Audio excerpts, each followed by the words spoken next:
I'm sure sports here with Colin Anderson, hat-trick man today, scoring 3 beautiful goals. Sum up your game for us, Colin Anderson. Well, firstly I want to say Happy New Year to everyone.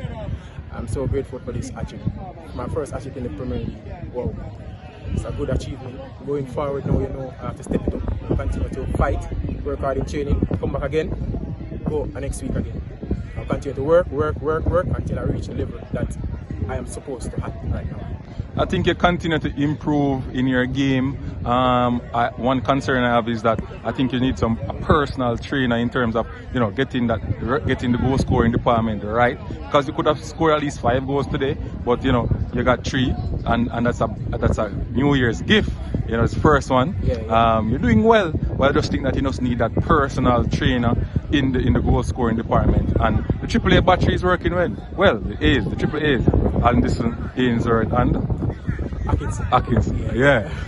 So, continue to do good work, Colin. Yeah. I wish you all the best. No matter what, I'm willing to work with anyone that will come to work with me. Don't move forward. I'm willing to work with anyone. So, if anyone wants to come and help my finishing, I'm willing to work hard. Thanks. Yeah.